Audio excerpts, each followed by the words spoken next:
Welcome to wrestling remakes Tamil channel. இந்த வீடியோவில் வச்சு பார்க்க போகிறோம்னா இப்போ வந்து சர்வைவல் சீரிஸ் வார் கேமோட அஃபிஷியல் போஸ்டர் ரிலீஸ் பண்ணியிருந்தாங்க.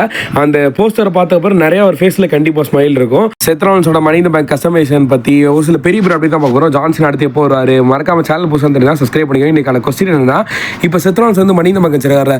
ஸோ சக்ஸஸ்ஃபுல்லாக கேஷிங் பண்ணாருன்னா எஸ்ன்னு சொல்லுங்கள், இல்லைன்னா நோன்னு சொல்லுங்கள். ஃபர்ஸ்ட் அப்டேட் வந்து பார்த்தீங்கன்னா சர்வைவல் சீரிஸ் வார் கேம் பற்றி. இந்த சர்வைவல் சீரிஸ் வார் கேமில் என்ன தான் நடக்குது, அதாவது சர்வைவல் சீரிஸ் வார் கேம்னா கண்டிப்பாக டீம் ரோமன் இல்லாமல் கிட்டத்தட்ட இந்த 3 வருஷம் நடத்தினதே கிடையாது. இந்த டைம் வந்து பார்த்தீங்கன்னா சர்வைவல் சீரிஸ் வார் கேமில் ரோமன் ரெயின்ஸை கொண்டு வந்துட்டாங்க. ஆல்மோஸ்ட் அந்த போஸ்டரில் ரோமன் தான் மெயின் தலையாக இருக்காரு. அது கீழே சிஎம் பங்க், இங்கே வந்து பார்த்தீங்கன்னா பிரியங்கா பிளர் அவங்க வந்து பார்த்தீங்கன்னா இப்போ இன்ஜூராக இருக்காங்க. ஸோ அந்த டைமில் கண்டிப்பாக வந்துருவாங்க. முக்கியமாக ராமஸ்டீரியோ ஹால் ஆஃப் ஃபேமர், அவர் இந்த இயர் வந்து ரிட்டைர்மெண்ட் ஆகும். அவர் இந்த போஸ்டரில் வந்து இருக்காரு. ஜான் சீனா ஒரு பக்கம் கோடி, ஒரு சிலர் கண்டிப்பாக யோசிச்சிருப்பீங்க டீம் சீனா டீம் கோடி இந்த மாதிரி நடக்குமான்ட்டு. இன்னொரு பக்கம் சோலசிக்குவா தனியாக ஒரு பிளட் லைன் ஆகும், ஜாக்கஃபாட் தனியாக ஒரு பிளட் லைன் உருவாக்கிட்டு இருக்காரு. ஸோ அந்த மேட்ச் வந்து வார் கேமில் வருமானு நிறைய ஒரு பெரிய குழப்பம். இன்னொன்று டீம் செத்ரான்ஸ் அகைன்ஸ்டா டீம் ரோமன் வந்து பண்ணுவாங்களா அப்படின்ற ஏகப்பட்ட குழப்பங்கள் இருக்குது இந்த வார் கேம்ஸ் அகைன்ஸ்டா. மெயினாக அதில் CM bunk and John Cena and கோடி இவங்க 3 பேரை ரெப்ரசென்ட் பண்ணியிருக்காங்க. அதுக்கு அதோட மெயினாக வந்து பார்த்தீங்கன்னா ரோமன் ரெயின்ஸ் தான் சாண்டியாகோ அங்கே வந்து நடத்துகிறாங்க. ஸோ ராம ஸ்டேடியம் மெயினாக வந்து அட்வர்டைஸ் பண்ணியிருக்காங்க. அண்ட் ஆல்மோஸ்ட் வந்து பார்த்தீங்கன்னா இந்த சர்வைவல் சீரிஸ் வார் கேமோட அந்த போஸ்டர் வந்து பார்த்தோன்னே ஒரு சில விஷயங்கள்லாம் தெரியுது. அண்ட் முக்கியமாக ரோமன் ஃபேன்ஸ் எல்லாரும் சரியான ஹாப்பியாக இருப்பாங்க இந்த போஸ்டர் பார்த்தக்கப்புறமா. அண்ட் டிஃபனி எல்லாம் மெயினான அந்த மணி இந்த பேங்க் ப்ரீஃபேஸ் உமன் டிவிஷன் மென் டிவிஷன் எல்லாத்தையும் மெயினான ஆளாக வந்து பிக் பண்ணி வச்சிருக்காங்க. அப்போ கண்டிப்பாக அதுக்குள்ளே ஏகப்பட்ட சேஞ்சஸ் நடக்கும்போது வெயிட் பண்ணி பார்க்கலாம்.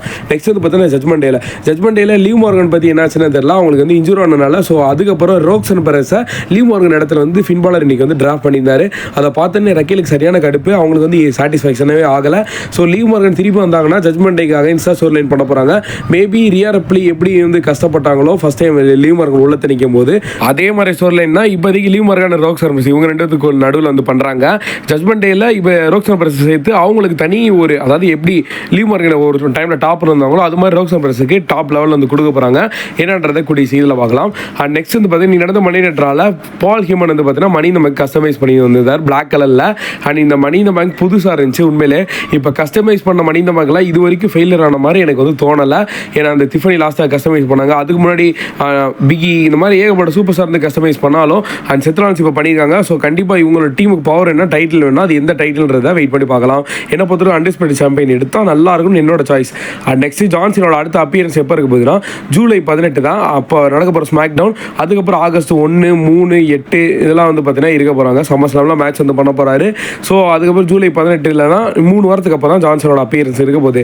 அண்ட் இன்னைக்கு எல் கிராண்டி அமெரிக்கன் வந்து பார்த்தீங்கன்னா ஜாக் கேபிள் இன்ஜூராக இருக்கனால ஸோ அவர் வந்து ரெஸ்ட் எடுக்க போகிற சொல்லிட்டு எல் கிராண்டி அமெரிக்கனோட அப்பியரன்ஸ் வந்து பார்ப்போம். ஆனால் எல்லாத்தையோட ஹைட்டாக இருந்தார், சாட் கேபிள் அளவுக்கு இல்லை. ஸோ அதெல்லாம் பார்க்கும்போது அந்த கையில் இருக்க அந்த புண்ணு மார்க்கை வச்சுட்டே வந்து பார்த்தீங்கன்னா கண்டுபிடிச்சாங்க இது எல் கிராண்டி அமெரிக்கனை கிடையாது, லூக்ரி கேசர் தான் அவருக்கு அந்த ஒரு மாஸ்க்கை போட்டுருக்காங்கன்னு. கழுத்து பாருங்க எவ்வளோ பெருசாக இருக்குன்னு. இந்த மாஸ்க் அவருக்கு செட்டே ஆகலை. என்னை பொறுத்தவரை சாட் கேபிள் நான் ஒரிஜினல் இன்ஜூரின்னு நினைக்கல, எல் கிராண்டி அமெரிக்கனோட அப்பியரன்ஸ் இருக்கிறதா தான் இந்த மாதிரி பண்ணுறாங்கன்னு நினச்சேன். ஒருவேளை ஒரிஜினல் இன்ஜூரி தான், அதனால ரெஸ்ட் கொடுத்துட்டு லூக்ரி கேசரை இப்போதைக்கு யூஸ் பண்ணிக்கிட்டு இருக்காங்க. என்ன கதைன்றதை கூடிய சீக்கிரம் பார்க்கலாம். அண்ட் ஆல்மோஸ்ட் அப்டேட் முடிச்சு இந்த அப்டேட் பிடிச்சி லைக் பண்ணி நம்ம சேனல் சப்ஸ்கிரைப் பண்ணுவோம். சீ நெக்ஸ்ட் டே தேங்க் ஃபார் வாட்சிங். வேறு ஏதாவது சூப்பர் ஸ்டார் பற்றி அப்டேட் மறக்காம கமெண்ட். தேங்க்யூ.